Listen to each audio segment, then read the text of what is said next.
자, 사회복지 행정론 제8장부터 재정관리부터 이제 제15장 사회복지 조직 환경이죠. 거기까지 전체 보겠는데요.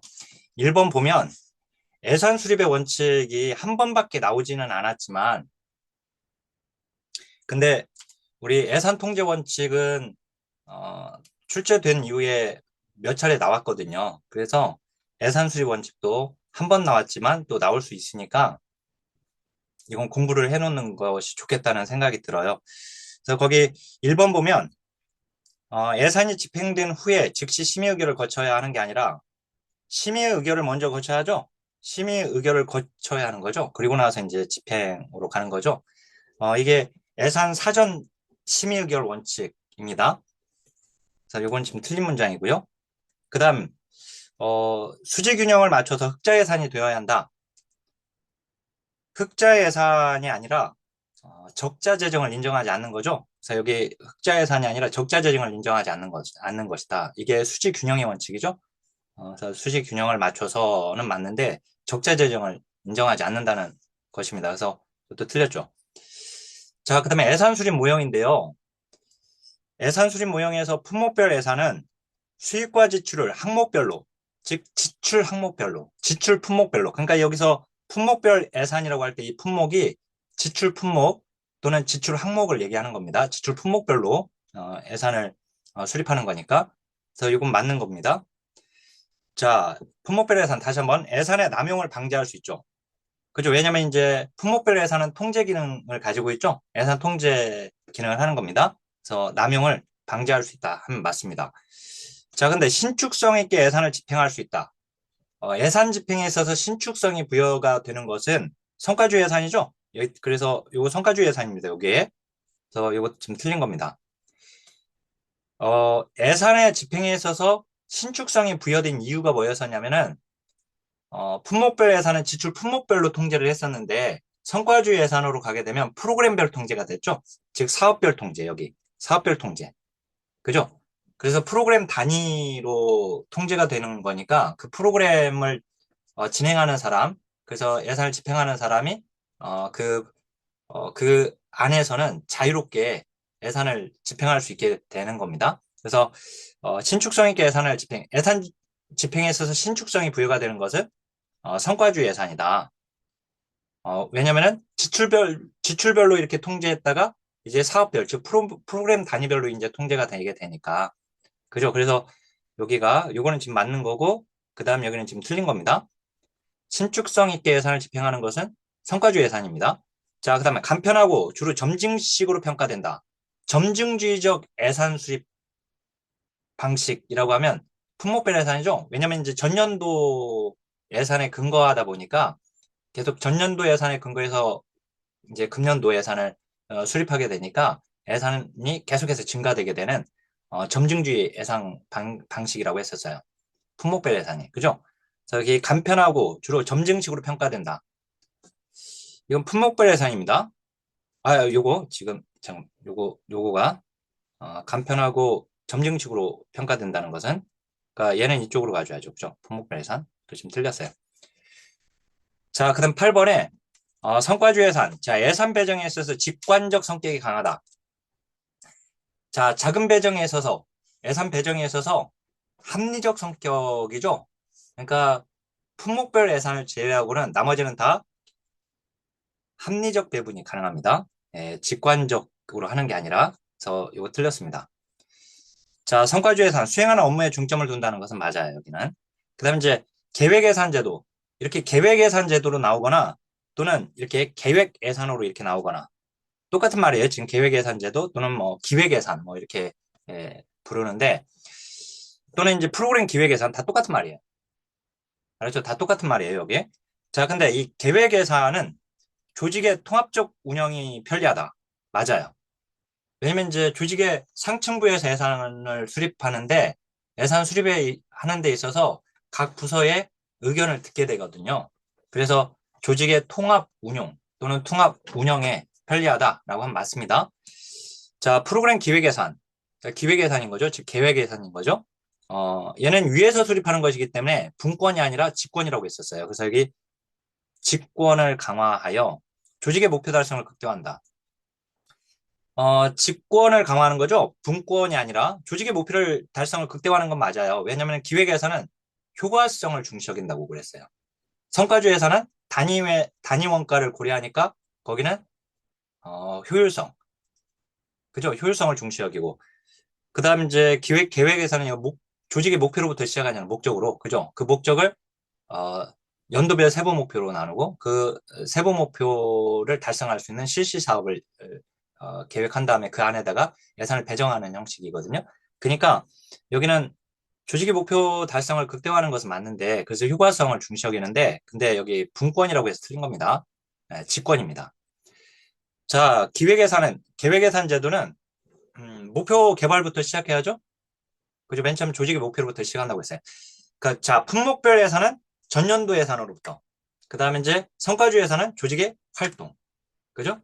그 다음에 이제 계획 예산은 조직의 목표. 그 다음에 연기준 예산은 매년 새롭게. 그죠? 그래서 이제 여기 맞습니다. 목적 개발부터 시작을 해야 돼요, 여기는.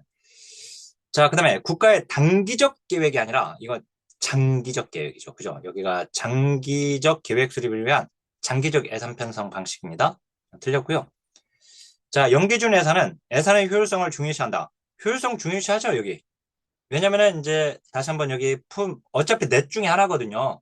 그래서 품성, 그 다음에 계획, 그 다음에 연기준 예산. 넷 중에 하나예요, 어차피. 그죠? 자, 얘는 아무것도 고려하지 않아요. 효율성, 효과성 이거 고려하지 않습니다. 근데 얘는 이제 효율성을 고려한다고 했고, 얘가 효과성을 고려한다고 했죠? 그죠? 그다음에 이제 얘는 얘들 다 고려하고 효율성 플러스 효과성 플러스 그다음에 시급성까지 즉 우선성까지 고려한다고 했죠. 연기준에서는 그죠? 그러니까 효율성을 중시한다고 하면 맞아요. 효율성도 고려하니까 연기준 예산에서는 그죠? 자 그다음에 이제 전년도 예산과 무관하게 하는 거죠. 매년 새롭게 그리고 매년 프로그램 우선순위에 따라서 예산을 편성한다. 맞습니다. 우선순위를 고려하죠. 그래서 우선순위에 따라라고 하는 것이 다양한 프로그램을 고려한다라고 하는 겁니다. 결국 다양한 사업을 다 고려한다라고 하는 겁니다. 그러니까 이미 실시됐던 사업만 고려하는 것이 아니라 어, 실시됐던 사업만 고려하는 게 아니라 다양한 사업이나 프로그램을 고려해서 우선순위를 결정하는 거예요. 그래서 자, 그 다음에 이제 16번 연기준 예산. 자, 전년도 예산 내역을 반영하여 수립한다. 아니죠. 전년도 예산 반영하지 않는 겁니다. 그래서 여기 틀렸고요. 자, 연기준 예산은 17번. 모든 사업 예산은 효과성, 효율성 관점에서 재평가에, 그죠? 얘는 효과성, 효율성 다 고려하니까, 여기다 시급성까지 고려하니까, 맞는 문장이에요, 여기까지는. 그죠? 모든 사업을, 그죠? 다 고려를 하는데, 근데 장기적이라고 해서 틀렸죠. 얘는 이제 장기적 계획에는, 이게 단점이죠. 얘는 매년 새롭게 하는 거기 때문에. 그래서 이건 틀렸습니다. 자, 예산 통제 원칙인데요. 이번에 또 나왔거든요. 20회 때 한 문제로 또 나왔어요, 이게. 그래서 예산 통제 원칙에서 예외적인 상황에 적용할 수 있는 예외 규정이 있어야 한다는 예외의 원칙이죠. 얘는 예외의 원칙입니다. 여기 지금 개별화의 원칙은 개별 기관 그 자체의 제약 조건, 요구사항, 기대사항에 맞게 고안되어야 한다라고 하는 것을 말합니다. 그 다음 이제 이번에 19회 때 쉽게 나왔어요. 이미 나왔던 기출 논점이었는데, 자, 강제성을 갖는 규정을 두지 않는다. 아니죠. 강제성을 갖는 규정을 두죠. 이게 강제 원칙이죠? 두지 않는다라고 해서 틀렸어요.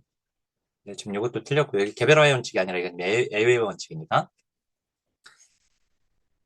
자, 요번에 그 설명회에서 그 주어진 시간이 이제 1시간에서 1시간 반 정도, 1시간 뭐, 반 이전에는 그 일부를 끝내야 해서 그때 그 다뤄드릴 수 있는 내용이 많지는 않을 건데 다만 이제 제가 그 올해 거 기출문제를 어, 그 올해 거 기출문제에 이제 그러니까 답을 구할 수 있는 기존의 기출문제, 이미 나왔던 기출문제를 연계해서 좀 보여드리려고 하고 있어요. 그래서 결국 기출문제가 중요하다. 그리고 이제 기출론점이 결국 올해 나온 기출론점인데 최근 5개년이 아니라 최근 5개년치 문제로는 그게 해결되지 않지만 그 이전의 문제에서 해결되는 문제들 그것까지 좀 해서 그래서 기출 프리뷰다 해가지고 지금 그 내용에 그걸 집어넣어 놨거든요. 근데 결국 우리가 지금 기출문제를 풀어보셔서 아지만 다른 별 역대 기출문제 우리는 풀고 있으니까요. 풀고 있으니까 아시겠지만 최근에 나왔던, 그러니까 올해 나왔던 문제가 최근 5개년이나 6개년, 7개년 가지고 해결되지 않고 그 이전에 나왔던 기출론점으로 해결되는 경우들이 여러 문제가 있거든요. 그래서 최대한 기출문제는 몇 개년까지 풀어야냐는 이 제한은 사실은 할 수 있으면 좀 더 많이 그 이전 걸 풀 수 있으면 풀면 더 좋아요. 그 다음에 일단 기본적으로 10회 때부터는 기출 문제가 우리 그 공개된 거니까 9회까지는 문장들이 좀 조잡하거든요. 그 복원된 문제라서 문장이라서. 근데 적어도 이제 10회 거 이후부터는 문제를 풀어보시는 것도 좋은 방법입니다. 우리 단원별 역대기 문제집 풀 때 만약에 그 전체를 다 풀기가 그러면 그 뭐 9개년을 딱 설정해 놓고 14회부터 이렇게 쭉 풀어도 되고 그렇지 않으면 좀 더 풀 수 있으면 그 앞에까지 풀면 되는 거죠. 그죠? 예. 자, 어떻든 그 이제 20번 보면은 사회복지조직의 재정관리라고 이번에 시험에 나왔어요. 이렇게. 근데 이거 사회복지법인 및 사회복지시설 재무회계 규칙 문제인 거죠. 이번에 이렇게 나왔는데, 시설회계와 법인회계는 통합하여 관리한다. 이거 이미 나왔던 논점이에요. 과거에. 구분 관리하죠? 예, 구분 관리하는, 통합 관리하는 게 아니라. 그래서 이거 틀렸어요. 그 다음에 사회복지 법인이 설치 운영하는 시설의 경우는 시설 운영위원회 보고를 거치고 이사의 의결을 통해서 예산 편성을 확정합니다. 맞아요. 맞는 문장으로 나왔어요. 맞는 조문으로. 자, 그 다음 22번. 법인의 대표이사 시설회장은 확정한 예산을 매 회계년도 개시 5일 전까지 여기까지 맞았는데 관할 보건복지부 장관에게가 아니라 여기가 관할 시장군수구청장입니다. 그래서 시장, 군수, 구청장에게 제출해야 한다. 지금 틀렸죠? 자, 그 다음에 23번. 지방자치단체 결산보고서를 제출하는 이사의 의결을 거치는 게 아니라 이사의 의결을 거친 다음에 결산보고서를 지방자치단체에 제출하죠. 순서가 잘못됐습니다. 그러니까 이제 이때 말하는 이제 지방자치단체는 이제 정확하게는 시장군수 구청장에게 제출하는 겁니다. 네, 어떻든 이제 순서가 잘못됐어요. 의결을 거치고 이사의 의결을 거치고 그다음에 이제 지자체 또는 이제 시장군 정확하게는 시장군 구청장에게 제출하도록 되어 있습니다. 틀렸고요. 자, 그다음에 예산 서류를 제출할 때 첨부할 서류. 세입세출 명세서 맞습니다. 근데 세입세출 결산서라고 하면 안 돼요. 세입세출 결산서는 이제 결산보고서에다 추가하는 것이니까. 그래서 이게 그 결산보고서에 첨부해야 할 서류가 문제가 먼저 나왔고, 그 다음에 예산 서류에 첨부할 서류가 아닌 것은 하고 두 번째 얘가 나왔어요. 얘가 먼저 나오고, 요게 이제 문제가 풀어보시면 아시겠지만, 이렇게 나왔는데, 그때 예산 서류에 제출에 첨부해야 할 서류인 세입세출 명세서를 여기 결산보고서에 첨부할 서류에다 집어넣어서 이게 틀리게끔 문제가 출제가 되었거든요. 어떻든 예, 이렇게 나왔었어요. 자, 여기까지가 지금 제 8장까지고요. 재정관리. 그 다음 제 9장인데 서브컬 요소의 확신성은 포함됩니다. 포함되지 않는다면 안 되죠. 그죠? 확신성 포함되고 그 다음에 신뢰성과 확신성이 포함된다. 이거는 맞게 나왔고 틀리게 나왔고. 자, 페러슈라만 등의 서브컬 구성 차원의 신뢰성, 이용자 요구에 선제적으로 응대할 수 있는 능력은 이건 신뢰성이 아니라 응답성 또는 이제 이걸 우리 시험에서는 대응성으로 나왔거든요. 그래서 이제 이게 대응성이죠. 대응성. 신뢰성이 아니라 그 다음에 29회 때 아니 이번에 29번 이번에 22회 때 또 나왔거든요. 이거 서브컬 구성 차원의 해당 질문이 인 걸 고르라고 하는 문제가 나왔어요. 자신감을 갖고 정확하게 서비스를 제공했는가? 요거는 신뢰성이거든요. 신뢰성. 구성 차원 중에 신뢰성에 해당되는 부분이에요. 자, 일단 여기 틀렸고, 그 다음에 여기는, 여기는 지금 첨부해야 할 서류에 이거 틀렸습니다. 얘는 예산 서류 제출할 때 첨부해야 할 서류예요. 네. 여기가 맞으려면 세입세출 결산서라고 해야 돼요. 결산서. 알았죠? 요거는 지금 맞는 거고, 이건 맞는 거고, 이건 틀린 거예요. 그 다음에, 어떻든 이건 이제 신뢰성에 해당되는 부분이어서 맞는 거거든요. 맞는 건데, 제가 이거 단원별 역대기출 문제집에다가 지금 해설 달아놨는데요. 이거는, 답이 기억니은, 디귿니을이 모두 맞아야 하는 건데, 그게 안정성을 빼가지고, 맞는 걸로 처리가 됐어요. 그래서, 이게, 사실, 거기에 이제 기억니은, 디귿니을이 모두 맞는 게 없으니까 전형정답 처리가 되어야 하지 않았을까라는 생각인데, 이게 이제 이의제기를 한 사람이 없었던 걸로 보여지고, 어떤 해설 제가 거기 좀 자세히 달아놨으니까 한번 봐보시고요. 그 다음에, 서비스 질 관리를 위하여 유형 관리가 필요하다. 유형 관리는 서비스 질 관리와 관련이 있습니다. 그죠? 맞아요, 이거. 자, 그 다음에 31번. 유형 관리는 이용자 서비스 관리 측면과 조직 관리 측면을 모두 포함합니다. 그러니까 조직 관리 측면에는 이제 직원의 안전성까지 고려하는 겁니다. 이용자뿐만 아니라. 자, 여기까지가 제9장. 그죠? 그 다음 제 10장인데, 정보관리는 워낙 지금 시험에 뭐 잘 안 나오니까 그러는데, 음, 일단 나왔던 논점 중에 좀 조심해야 할 것은, 여기 정보관리를 위해서 반드시 전산화가 필요하다. 그러면 안 됩니다. 전산화 필수 조건은 아니죠? 필수 조건이다. 그러니까 필수 조건이 이다라고 해서 틀린 거죠. 필수 조건이 아니다. 그죠? 그 다음에 이제 관리 정보 체계 다음에 지식 기반 시스템으로 오거든요.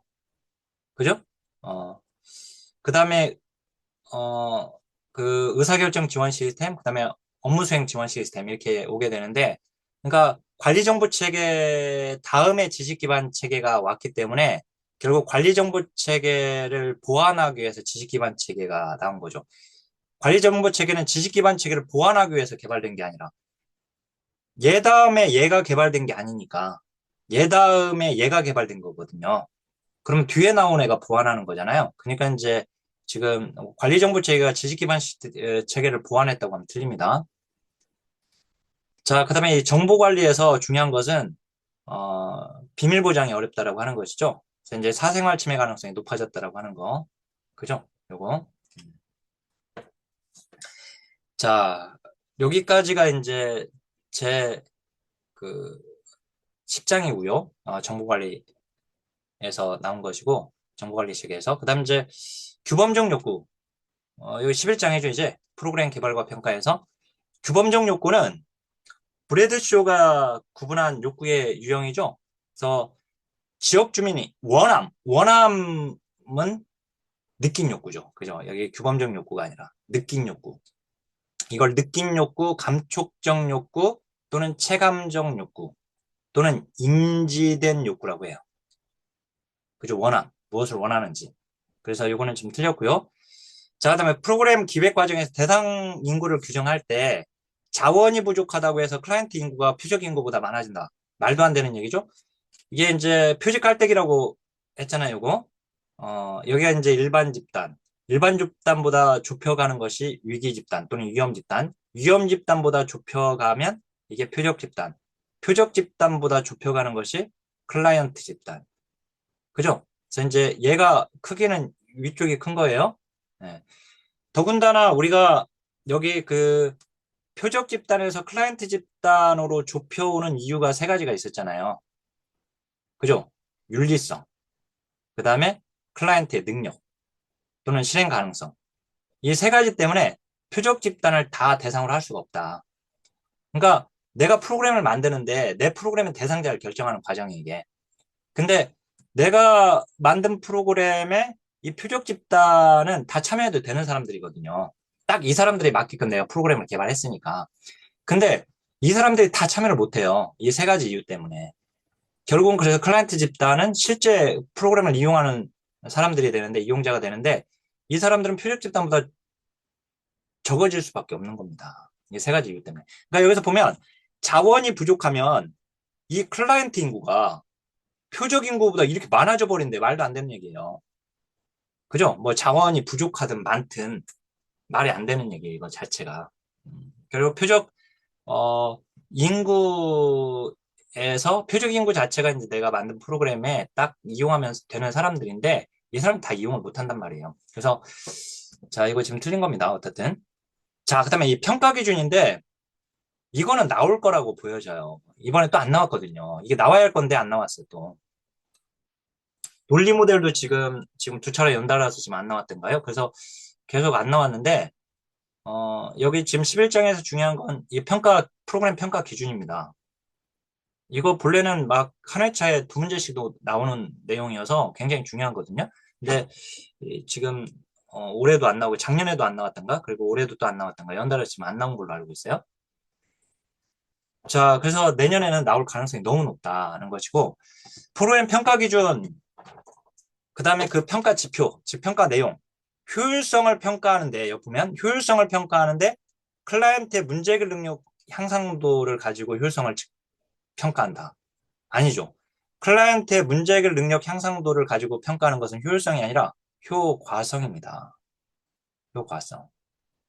다시 한번 클라이언트 변화 정도로 측정되는 것은 효과성이에요. 이것도 그랬죠? 노력성이 아니라 효과성이다. 그래서 자 여기 보면 이제 이것도 틀렸고 이것도 틀렸습니다. 그죠? 그다음에 이제 동일한 접근 기회 제공. 이것은 접근성이 아니라 여기서는 형평성이죠? 형평성. 형평성. 프로그램 평가 기준에서 보면 형평성에 해당됩니다. 그래서 이제 틀렸죠, 이것도. 자, 비용 효과 분석과 비용 편입 분석은 효율성. 그죠? 효율성이죠? 우리 그건 형성평가, 총괄평가에서 이미 정리했잖아요, 그거. 그죠? 그래서 이제 효율성을, 평가하는 것은 비용 효과 분석과 비용 편입 분석이죠. 그래서 이건 효율성입니다. 노력성이 아니라. 그 다음에 노력성 평가는 프로그램의 수행에 투입된 인적 물적 자원을 가지고 평가하죠. 맞아요. 그러니까 그 프로그램을 위해서 얼마나 노력했느냐 이거예요.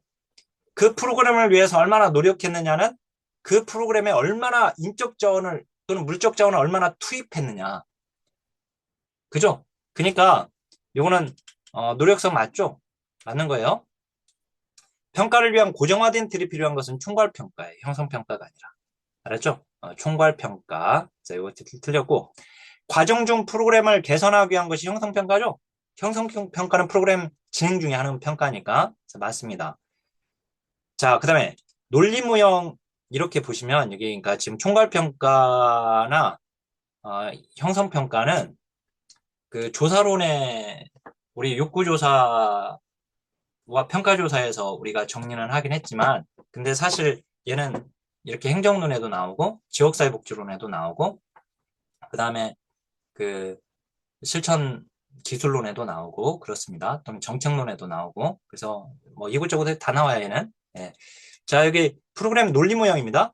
논리 모형에서 활동 다음에 나오는 산출물 활동을 통한 직접적인 산출물을 의미한다.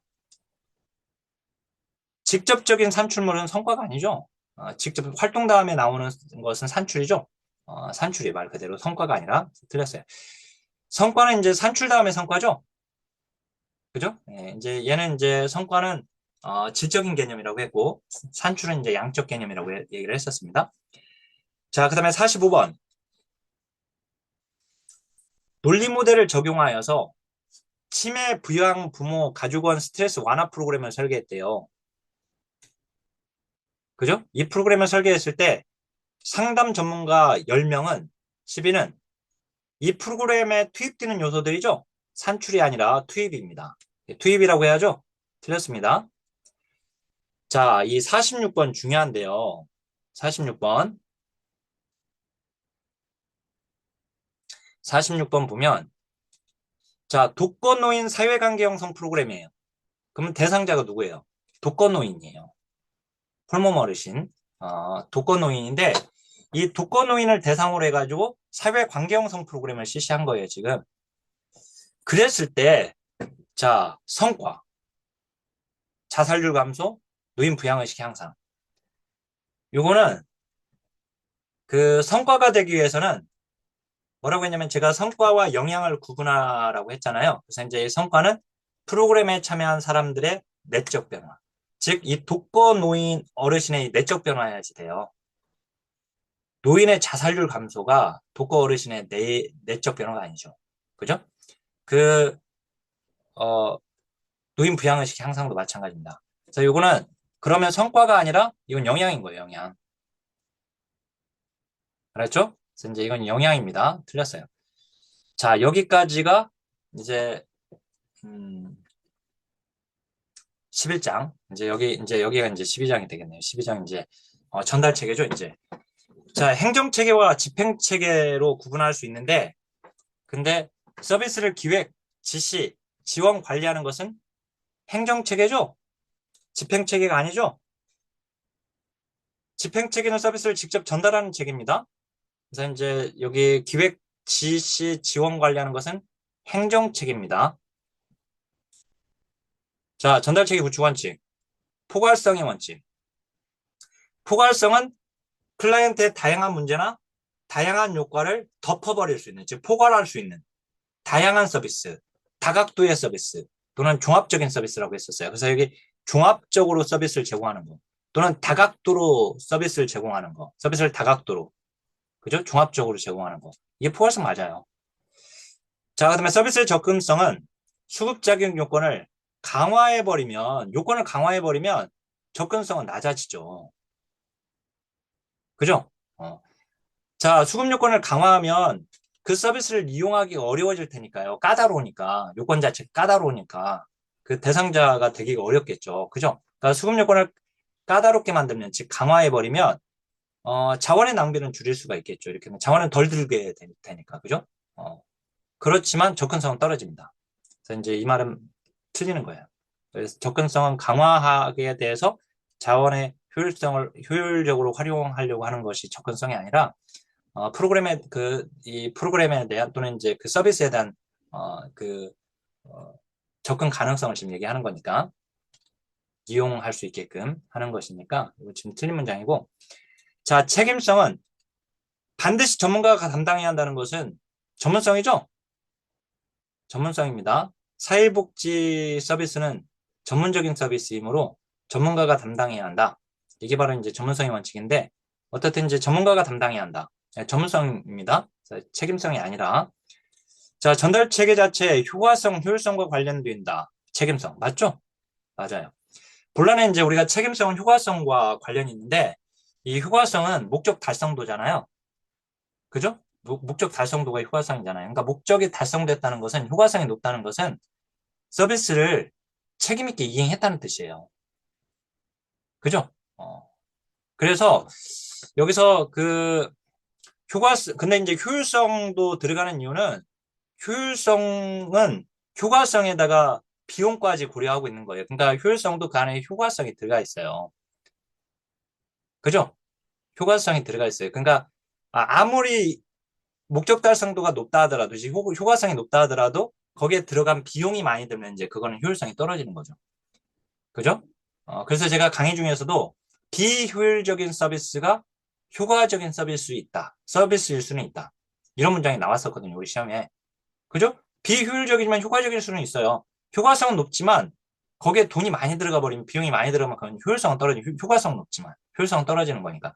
그러니까 어떻든 그 효율성 안에는 효과성을 고려하고 지금 비용까지 고려하고 있는 거거든요. 그러니까 책임성에 다 해당돼요. 그래서 효율성, 효과성, 책임성의 원칙과 관련되어 있습니다. 자, 그다음에 전달체계 접근성을 높이기 위해서는 서비스 이용의 장애 요인을 줄여줘야겠죠. 당연히 맞는 얘기고. 그다음에 서비스 제공기관을 의도적으로 중복해서 만드는 거. 이거 있잖아요. 의도적 중복. 이거 어디서 봤어요, 우리? 정책론. 그죠? 정책론 전달체계에서 봤죠? 재구조화 전략에서. 전달체계 재구조화 전략. 그죠? 그래서 거기 의도적 중복이 의도적 중복이 두 가지가 있었어요. 거기서 경쟁과 분리가 있었어요. 경쟁과 분리. 그죠? 경쟁과 분리.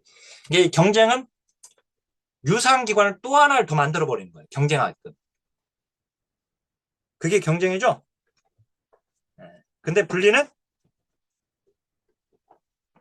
기존 전달 체계 외부에다가 새로운 기관을 조직하는 것을 분리라고 합니다. 예.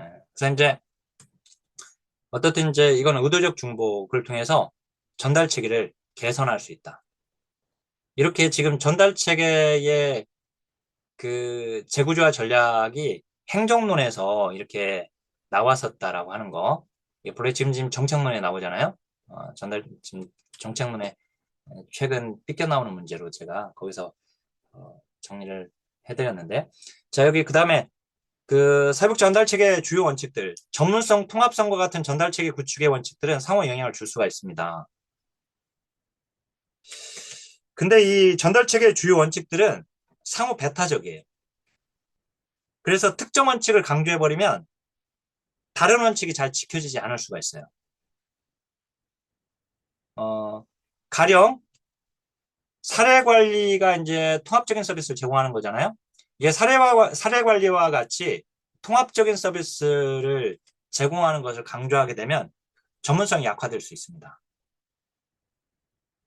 그렇죠. 그러니까 서로 상호 간에 영향을 주는 거예요. 이렇게.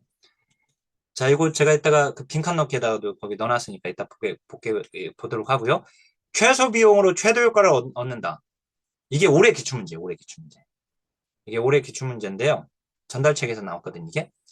그 최소 비용으로 최대 효과를 얻는 게 뭐예요, 이게?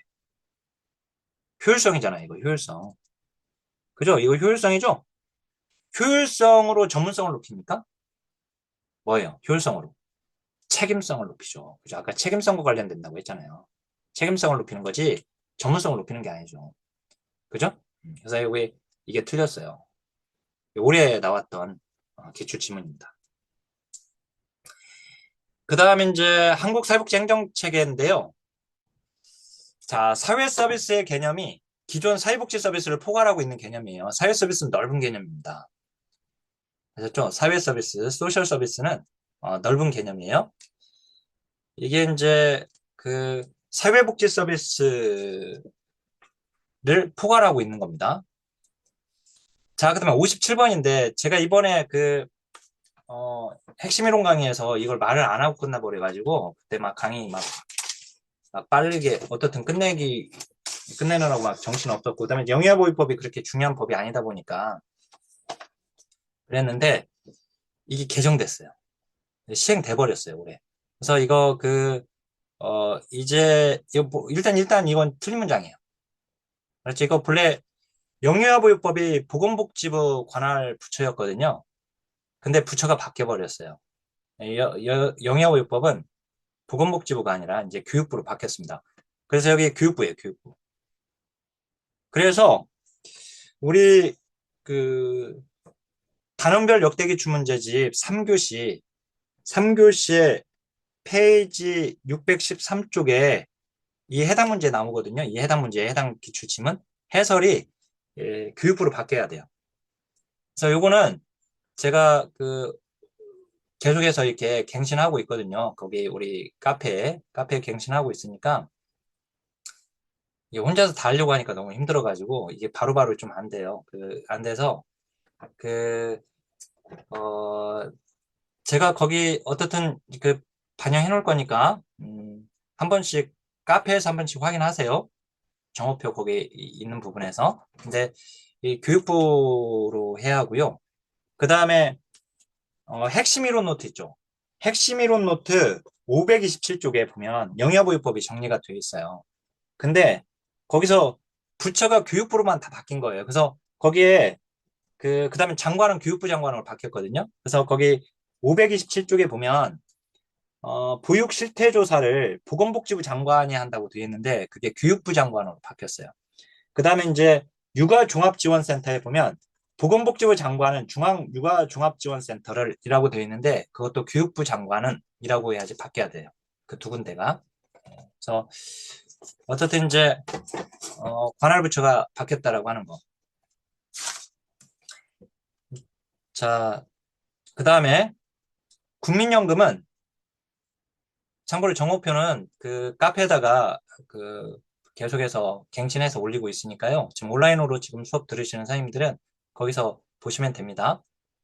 그리고 제가 이렇게 도중에 올해 또 연말에 이렇게 바뀌는 것들이 또 있을 수 있어요.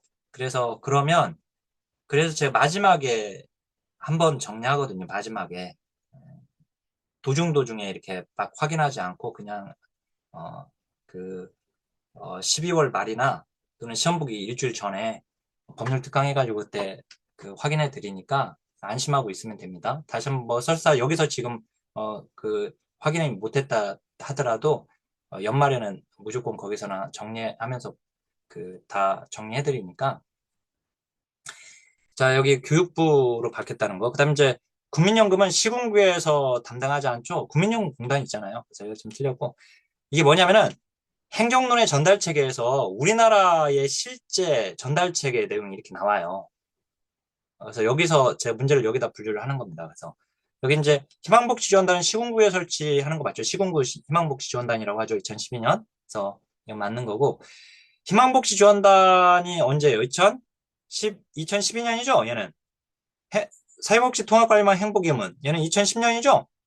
그러니까 2010년 얘 다음에 얘도 순서가 바뀌었죠. 자, 요거 지금 틀렸습니다. 자, 올해 나온 거예요, 올해. 61번, 62번 올해인데, 자, 보건복지사무소. 이게 뭐였냐면, 1992년에 사회복지사업법 개정되죠?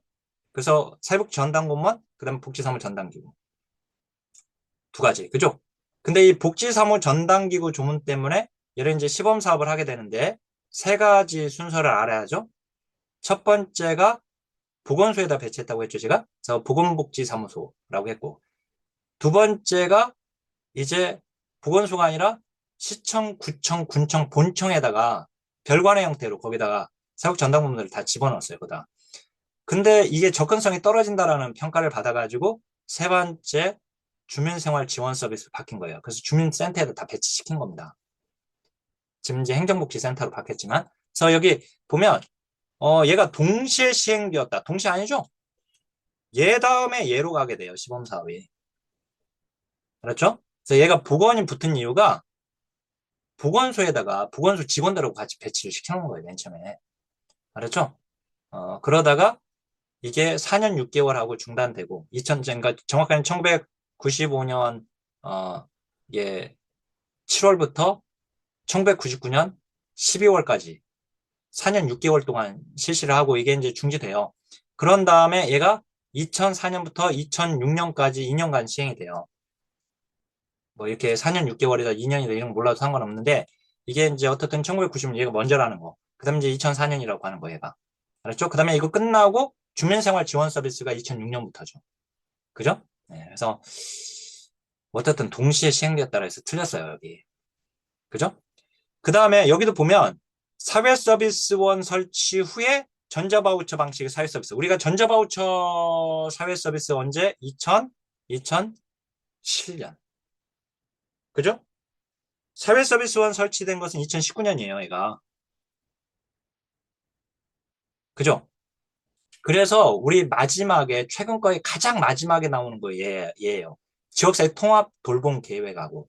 지역사회 통합 돌봄 계획은 기본 계획이 발표된 게 2018년이고, 선도 사업이 추진된 게 2019년이거든요. 근데 얘는 2019년에 설치됐어요. 사회 서비스. 그래서 이제, 어, 얘 다음에 얘죠. 순서가. 거꾸로 해놨어요. 이것도 틀렸어요. 자, 여기까지가 전달책의 문제입니다. 그죠? 그 다음에 이제 13장으로 가게 되는데, 13장 마케팅과 홍보입니다. 사회복지 마케팅에서 서비스의 생산과 소비는 동시에 일어나죠? 분리가 아니라. 동시에 일어나, 동시에. 들렸죠? 네. 자, 그 다음에 64번. 비영리 조직 마케팅의 특성에서 마케팅의 교환에는 유형의 제어보다는 무형의 서비스가 대부분이요? 맞아요. 무형의. 자, 다시 한번 영리 조직에 비해서 인간의 태도 행동을 변화시키는 것이 어렵죠? 왜냐면은 비영리 조직에서는 인간의 태도나 행동을 변화시키는 것 자체가 목적이거든요. 영리 조직에서는 가령 상품을 판매하기 위한 이 소비자 행동을 바꾸는 거라고 한다면, 여기는 이제 그, 목적 자체가 비영리 조직에서 우리 사회복지 조직 같은 경우, 이런 조직은 인간의 태도, 행동 자체를, 그거 자체를 변화시키려고 하는 거니까 어렵죠. 그죠? 자, 그 다음에 틈새 마케팅이 시장 세분화 정도가 가장 높다. 아니죠. 원톤 마케팅이죠. 미시적 마케팅이라고 하는 원톤 마케팅. 그죠? 그죠? 이제 대량 마케팅, 그 다음에 세분화 마케팅, 그 다음에 틈새 마케팅, 그 다음 얘보다는 미시적 마케팅 또는 이걸 원톤 마케팅이라고 하죠. 그래서 얘가 가장 세분화 정도가 가장 높죠. 네, 틀렸습니다. 그러니까 이런 기출 지문이 나왔으니까 이걸 알아야 하는 거예요. 그죠? 이런 기출 지문이 나왔으니까. 그다음 이제 사피의 유통, 촉진, 가격 문제가 아니라 상품이죠? 상품입니다. 상품. 그래서 이거 지금 틀렸고요. 이 사피는 무조건 외워야 돼. 자, 촉진은 판촉 또는 이제 판촉으로도 나왔어요. 판촉. 프로모션. 판촉. 승진시키는 제도가 아니죠? 이거. 제품의 유익함을 전달하는 과정입니다. 그래서 이제 이건 틀렸습니다. 자, 올해 마케팅 기법이 나왔어요. 이게. 즉, 홍보가 나왔는데, 자, 이제 69번. 다이렉트 마케팅은, 즉, DM은 얘는 편지 보내는 거죠? 편지 발송하는 거예요. 우편으로. 방송이나 잡지, 대중매체를 활용하는 방법이다. 틀렸죠? 틀렸어요. 자, 그 다음에 사회복지, 이거 지금 마케팅은 제가 뒤쪽에 그 빈칸 처리 문제에다가 쭉 좀 정리해놨으니까 거기서 봐야겠고, 이 책임성 평가에서 효과성 평가를 위하여 비용 편입 분석을 한다. 아니죠. 효율성 평가죠. 그죠? 그래서 여기 지금 틀렸고요. 그 다음에 책임성 이행 측면에서 효율성을 배제한다. 효과성을 극대화한다. 아니죠. 효율성과 효과성 둘 다 고려하는 거예요. 그렇죠. 둘 다 고려하는 겁니다. 그래서 이제 이건 틀린 거예요. 여기 틀렸죠? 틀렸죠, 이거는. 네. 자, 그 다음 이제 이런 문장이 나오는 이유가 뭐냐면 이게 본래 이게 전공 이게 수업 중에 이런 얘기들을 많이 해요. 사회복지는 결국은 클라이언트 문제를 해결해 주는 거잖아요. 그 사람들이 살아갈 수 있게끔 만들어 주는 거고. 그러니까 돈이 중요한 게 아니다. 결국은 그 사람의 살 수 있게끔 만들어 주는 거니까 살 수 있게 만드는 그 목적이 오히려 보면 이제 효율성과 효과성으로 둘 중으로 보게 되면 효율성보다는 효과성이 더 중요한 거다. 이렇게들 많이 얘기를 해요. 그러다 보니까 이렇게 효율성을 배제하고 효과성을 극대화해야 한다. 이런 문장을 지금 내고 있는 거예요. 근데 효과성, 효율성 둘 다를 고려를 해야 한다라고 해야지 맞습니다. 알았죠? 네. 자, 그 다음에 이제 비용 효과 분석은 프로그램의 비용과 결과의 금전적 가치를 고려하지 않는다. 비용 효과 분석은 투입만 화폐 가치, 즉 양화시키는 거죠? 그죠? 투입이 뭐예요? 프로그램에 들어가는 비용이잖아요. 그죠? 비용이 투입이잖아요. 결국 비용이. 그죠? 그러니까 그 결과가 산출 성과잖아요. 얘가. 그죠? 얘가 투입. 그 다음에 결과가 산출과 성과가 결과인데 근데 비용 효과 분석은 투입만 고려하고 산출 성과는 고려하지 않거든요. 그러니까 이렇게 금전적 가치를 고려하지 않는다 할 거면 얘가 빠져나가요. 얘가 날아가 줘야 돼. 얘가. 프로그램의 결과의 금전적 가치를 고려하지 않는다. 이렇게 해야지 맞는 문장이 돼요. 왜 투입만 고려하니까. 즉 비용. 그죠? 자, 근데 비용 편입 분석은 비용과 결과 모두 다 화폐 가치로 전환하죠. 그죠? 그래서 이제 이건 맞는 거예요. 이건 지금 틀렸고요. 만약에 이제 금전적 가치를 고려한다라고 해버리면 이제 얘 결과가 나가야 하고. 그죠? 투입, 비용만 금전적 가치를 고려하는 거죠. 그죠? 화폐 가치로 전환시킨다는 양화를 얘기합니다. 자, 그 다음에 비용 편입 분석은 뭡니까? 효율성이죠? 효과성이 아니잖아요. 그리고 타 프로그램과 비교하지 않아요. 비용 편입 분석은. 단일 프로그램에서 그 프로그램의 결과의 화폐 가치와 비용을 비교하는 것이지 타 프로그램과 비교하는 게 아니에요. 알았죠? 네, 여기 지금 뒤에도 틀린 거예요. 지금. 효율성도 틀렸고. 효과성, 그러니까 여기 효과성도 틀리고 효율성이라고 해요. 그죠? 그래서 여기 틀렸고. 자, 그 다음에, 사회복지 시설평가. 시설평가 제도를 얘기하는 거죠? 시설평가의 결과를 공표할 수 있죠? 시설 지원에 반영할 수도 있죠. 이 뒷부분은 맞았어요. 근데 이 앞부분이 틀렸죠. 그죠? 자, 시설평가 제도가 처음으로 도입된 것은, 즉 법으로 규정된 것은 97년이죠. 하지만 시행된 것은 99년이죠. 그래서 이거 틀렸어요. 틀렸고. 자, 그다음에 우리나라 이제 여기 아까 이거 14장이었네요. 여기는 지금 여기까지가 13장, 그다음 이제 여기가 14장이었고, 그다음에 여기가 이제 15장이에요. 조직 환경에서 자, 과업 환경, 업무 환경이죠. 업무 환경인데 정부 재정 보조금은 뭐예요? 재정 자원 제공자죠. 업무 환경, 과업 환경에 여러 가지 종류가 있잖아요. 그때 우리한테 돈 주는 게 재정 보조금을 주는 정부죠. 그러니까 정부의 재정 보조금은 재정 자원 제공자니까 재정 자원 제공자는 업무 환경이죠. 과업 환경. 그러니까 맞는 거예요. 자, 그다음에 법적 규제가 많을수록 서비스에 대한 클라이언트의 접근은 제한됩니다. 맞아요, 이거. 자, 그다음에 하센필드가 주장한 이거 조직 환경 대응 전략 중에서 이거 하센필드가 말한 거죠. 근데 이제 사회적 약자를 대신해서 권한을 가진 조직으로 양보하고 효과적이고 일시적으로 얻는 이익을 상쇄하는 반작용이 야기될 수도 있다라고 하는 것은 방해 전략이죠. 경쟁 전략이 아니라 방해 전략입니다.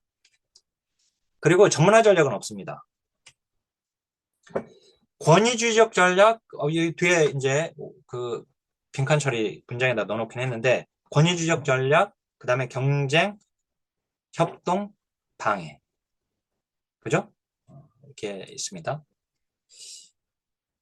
자, 그 다음에 이제 빈칸 넣기 보면, 품목별 예산은 전년도 예산을 근거로 합니다. 전년도 예산을 근거로 한다. 성과주의 예산은 뭐 합니까? 단위 원가 곱하기 업무량을 통해서 예산을 정하죠. 예산액을. 자, 조직의 활동과 연결시켰어요. 조직의 활동과 연결시키는 것은 성과주의 예산. 그죠? 성과주의 예산. 근데 목표와 연결하는 것은 계획 예산 또는 프로그램 기획 예산. 그죠? 아까 또는 기획 예산입니다. 또는 프로그램 기획 예산. 어쨌든 뭐 다 똑같은 거니까. 자, 그다음에 예산 통제 원칙 중에서 강제성을 띠는 어떤 명시적인 규정이 있어야 한다. 이게 강제 원칙입니다. 그 다음에 85번은 이거는 이제 핵심 이론 노트로만 공부하시면 핵심 이론 노트에는 정리가 되어 있지 않습니다. 이제 통합 이론사는 정리가 되어 있고 그 다음에 그 당연히 단원별 역대기출 문제집에는 정리가 되어 있죠. 그 문제 해설이 다 정리가 되어 있으니까 이게 규정 수능 감사거든요. 규정 수능 감사. 규정 수능 감사는 재정 감사에 가깝고 품목별 예산 방식과 잘 맞습니다. 근데 이제 얘하고 이제 구분해야 할 것이 운영 회계 감사죠. 운영 그냥 회계 빼버리고 운영 감사라고도 하는데 운영 감사 또는 운영 회계 감사가 있어요. 그래서 요거는 어떻든 그 이게 10회 때 나왔던 거예요. 이게 10회 때 나왔던 운영 회계 감사가 10회 때 맞는 문장으로 나왔어요. 기출문제 보면.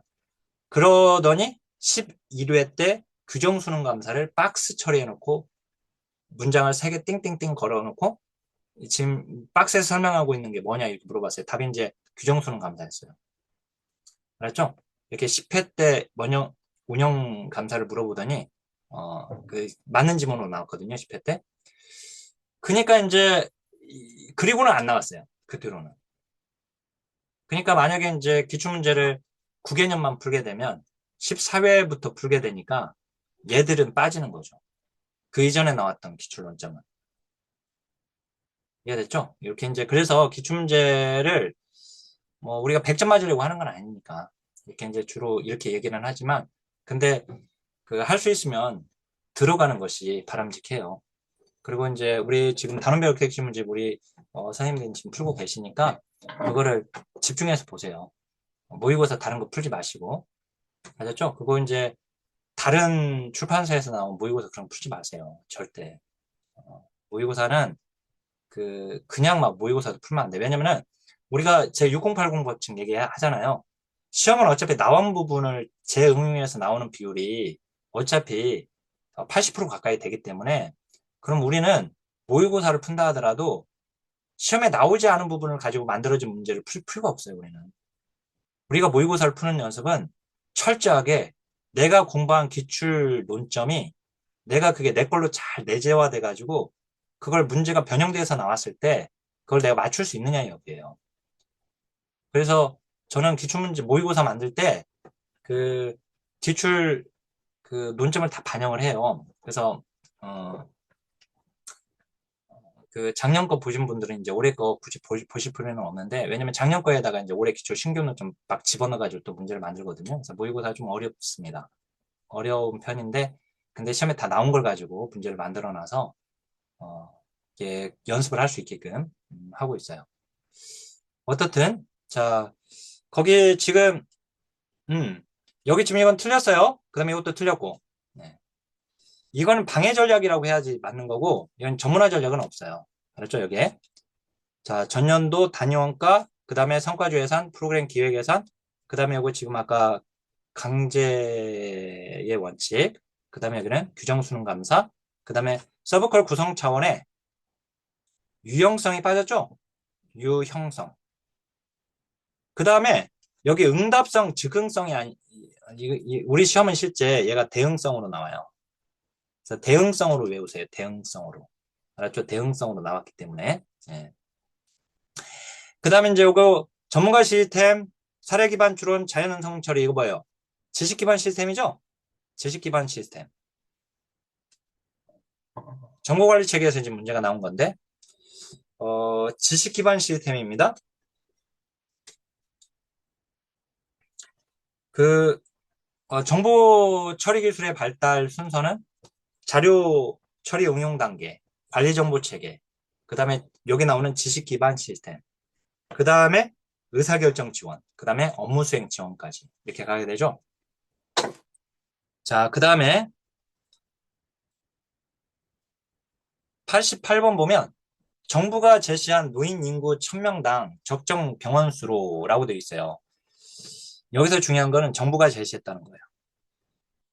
자, 정부가 제시했다는 거는 정부가 누가 제시해요? 정부의 누가? 정부의 전문 관료. 그죠? 그러니까 전문가가 제시한 거예요, 결국은. 전문가가 제시한 건 뭐예요? 규범정육구죠? 자, 그 다음에 프로그램의 전문성을 강조하며 제대로 된 서비스가 주어지는 여부를 평가하는 기준 뭐예요?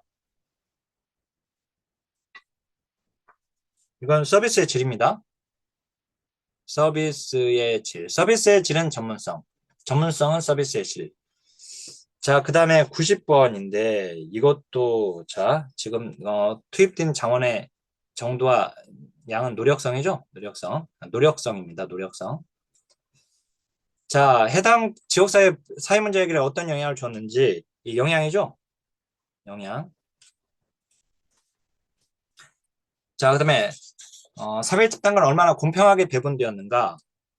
형평성이죠? 형평성. 그 다음에 노력의 산출로 옮겨지는 중간 과정입니다. 이 절차나 규정 준수 여부로 측정된다라고 하는 거, 요거는. 그 다음에 94번도요, 이게 참 좋은 문제였는데, 이게 문제가 이게 나온 거예요. 자, 자원 투입이 충분히 이루어져 있는지, 등 운영 체제 질을 평가하는 것이 이게 바로 정성평가예요. 정성평가. 근데 운용 실적에 대한 평가는 정량평가예요. 정량평가. 그렇죠, 이거? 그 다음에 학교폭력 예방교육 프로그램을 논리 모델로 구성하였을 때 학교 내 안정감이 증가되었다. 자, 학교폭력 예방교육 프로그램의 대상자는 누구겠어요? 학생들이겠죠? 근데 뭐가 증가되었다, 뭐가 향상되었다, 뭐가 변화되었다 라고 얘기하면 그건 성과거든요, 본래. 우리가 투입, 활동, 산출 성과할 때 성과는 지적 개념이에요. 그래서 이제 뭐가 향상되었다, 변화되었다, 습득되었다 이러면 걔는 본래 이렇게 증가되었다. 이러면 본래는 향상 그 성과인데, 근데 이 성과가 되려면 프로그램 참여자의 내적 변화해야 돼요. 근데 학교 내 안정감 증가가 프로그램 참여자의 내적 변화입니까? 아니죠. 그러니까 이게 영향이 되는 거예요. 그러니까. 자, 이용자의 불만을 표시할 수 있는 장치가 없다면 책임성이죠. 책임성과 관련된 거예요. 그러니까 비책임성인 거예요, 이건. 이용자의 불만을 표시할 수 있는 장치가 없다면 책임성이 결여된 거죠. 그죠? 네. 자, 97번. 핵심적인 업무는 반드시 객관적인 자격이 인정된 사람이 담당해야 한다. 뭡니까, 이거? 전문성이죠? 자, 아까 이거 의도적인 중복. 의도적 중복이란 두 가지 형태인데, 경쟁. 그 다음에 분리. 자, 그 다음에 99번. 서비스의 통합성의 원칙을 강조하여 종합복지센터를 한 장소에 설치하게 되면 원거리 이용자들에게 접근성이 떨어지겠죠? 사례관리 제한 통합적 서비스 제공을 강조하다 보면 그러면 전문성은 떨어져요. 알겠죠? 자, 이용자 요구나 불만을 파악함으로써 이번에 나온 문제, 이번에. 여기 있잖아요, 아까. 뭐예요? 책임성. 그죠? 그 다음 이제 여기 비표적 인구가 서비스에 접근하면 본래 서비스에 접근해야지 말아야 할 비표적 인구가 서비스에 막 접근하고 있네. 서비스를 이용하면 안 되는 사람들이 막 이용하고 있으니까 서비스가 과활용되는 거예요. 그래서 서비스의 과활용이에요. 그러면 서비스의 저활용은 서비스를 이용해야 할 표적 인구가 서비스에 접근하지 못하는 것을 서비스의 저활용이라고 하는 거예요. 알았죠? 네, 이렇게 그림으로 제가 설명해 드렸었죠? 이거. 네. 자, 그 다음에 그 영리 조직의 경우에 이윤 추구에 주안점을 두지만 이윤 추구에 주안점 두지만 비영리 조직은 사회적 가치 시현, 사회적 가치 실현에 주안점을 둡니다. 자, 여기 이제 아까는 상품이 빠져있었잖아요. 여기 가격입니다. 프라이스. 자, 그 다음 104번에 우편이라고 되어 있죠. 우편. 그죠? 이게 다이렉트입니다. 다이렉트 마케팅 아까. 다이렉트 마케팅을 잘못 설명해서 틀리게 나왔잖아요. 올해. 그 다음에 이렇게 대중의 행동 변화를 통해서 하는 마케팅이 소셜 마케팅, 사회 마케팅입니다. 우리 시험에 그냥 소셜 마케팅 이렇게 나오기도 했었어요. 사회 마케팅을 시험에서. 알았죠? 같은 겁니다. 자, 여기 신규 후원자 개발해서 그 대상자들에 맞는 서비스를 제공해서 하는 것이 고객 관계 관리 마케팅이죠. 고객 관계 관리 마케팅. 이게 이제 107번이 올해 처음으로 나왔는데 맞게끔 나왔어요. 데이터베이스 마케팅. 이용자에 대한 각종 정보 수집 분석해서 활용하는 거. 그 다음에 이제 단지 규정에 의거된 정보만 산출하는 것에 집착되어 있다. 딱 규정, 평가 규정에 맞는 것만 하는 거예요. 이게 바로 기준 행동이에요. 기준 행동. 자, 사회복지시설 평가는 사회복지사업법에 근거하죠? 사회복지사업법에 근거하여 실시하고. 그 서비스 최저 기준을 고려 평가 기준 정하는 사람은 누구예요? 보건복지부 장관이에요. 보건복지부 장관. 지금 이번에 그 시설 평가 제도도 우리 행정론에 문제가 안 나왔어요, 올해. 작년에도 아마 안 나왔던 것 같던데. 그러면 올해는 뭐 나올 가능성이, 내년에 나올 가능성이 너무 높아졌습니다. 지금 이것도. 항상 나오는 거거든요, 이거. 근데, 이제 안 나왔어서. 아까 방해 전략이 있었고, 협동. 그 다음 이제 경쟁 전략이 있고요. 그 다음에 권위주의적 전략이 있습니다. 권위주의적 전략. 아까 전문화 전략 집어넣어 틀리게 나왔잖아요. 하센필드가 제시한. 네. 자, 111번까지 문제 다 풀었습니다. 우선은 첫 번째 강의는 여기서 종료하겠습니다. 지금 온라인으로 지금 수업 들으시는 선생님들도 지금 듣는 시점이 어느 정도에서 지금 듣고 계실지 모르겠는데, 어떻든, 시험 날짜가 다가오더라도 계속 불안해하지 마시고, 불안해할수록 더 열심히 하세요. 불안한 마음이 혹시 더 들면 계속 더 열심히 하시길 바라겠습니다. 네. 일단 강의 종료할게요.